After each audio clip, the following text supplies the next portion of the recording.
Nuri spent years helping the FBI combat Islamic terrorism, and he did it in the most daring and dangerous way possible by personally joining their ranks as an inside man.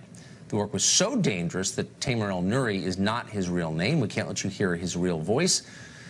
We can't let you know what he looks like, in fact. El-Nuri just put out a new book. It's called American Radical, Inside the World of an Undercover Muslim FBI Agent. He recently sat down with us to discuss his life fighting Islamic extremism from the inside. Here's the first part of that interview. So to give us some sense of the lengths you have to go to protect your life, tell us what you went through to change your appearance. It was quite the process, actually. I had to go to a prosthetic company who essentially adds a chin, a nose, a forehead, new hair, different skin coloring. It's, as you can tell, it's a little bit hard sometimes to move my mouth to properly enunciate, but at the end of the day, I'm sitting here looking like this, so it's a good thing. Yeah, no worse than Botox. So in your book, you describe how, and I don't think you're bragging, I think it's real, how completely fooled the extremists you lived among were by your cover. How did you convince them that you were one of them? I study them. I mean, it's how do you make friends, Tucker, day to day, naturally. The proper evolution of a relationship. Yes. You just try to inject yourself, create the proper persona, we call it a legend, into that individual. But again, I get to cheat because I study their pattern of life, what they do, what they don't do, what they eat, what they don't like to eat, where they go, what they do, I jokingly say, when they're not being jihadi.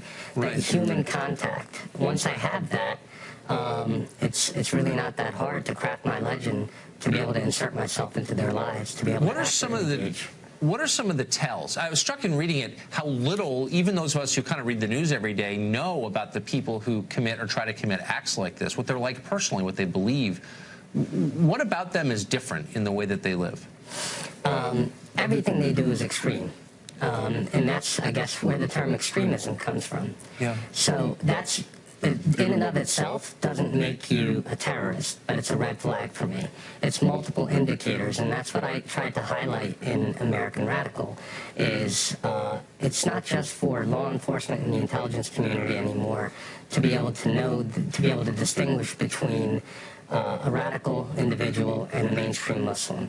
I think it's imperative for us as a country to be able to defeat this enemy, to actually have a better understanding of what makes them tick. And there's multiple indicators. One, in and of itself, doesn't make you a terrorist, but when they all start to add up, you want to look behind the curtain.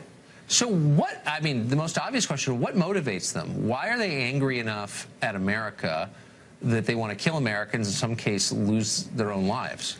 Complete and utter disregard for religion, but they take what they feel is an interpretation of how to defend yourself. For example, the best way to describe it to you is Shahad's interpretation. Every major religious text, Tucker, has ways to defend yourself and so on and so forth, and sometimes those wording can obviously be harsh, for lack of a better term.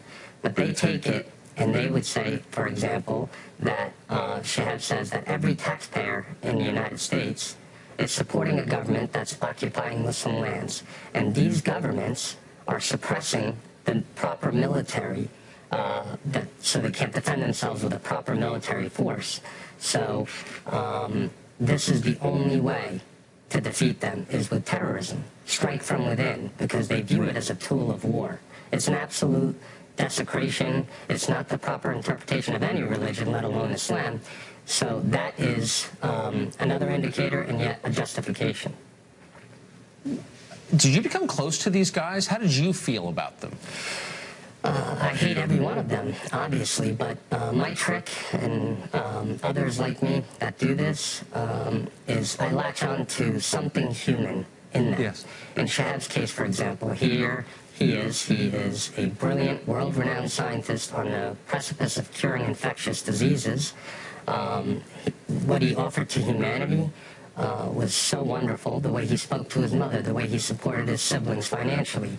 Those human parts of him is what I latch onto in order to at least be believable. So I didn't look at him with contempt and disgust every time we had a conversation or we traveled together. It's just so striking that a guy like that, who's not a loser, who's now in prison, but a guy like that would devote his life to killing Americans. It's just, that's not the profile we've come to expect. And you know what, Tucker? That's one of the main reasons why I wrote this book, is Shahab Assegayer's story, his radicalization. How do you go from mainstream on your way to being, within 2 years, one step removed from Ayman al-Zawahiri, the leader of al-Qaeda? Yes. That fascinated me because of the fact that I work in counterterrorism, but I think it's a deep dive into that terrorist mindset that all Americans should understand. To answer all the questions that you're asking me now, why do they hate us? How do they go from hello to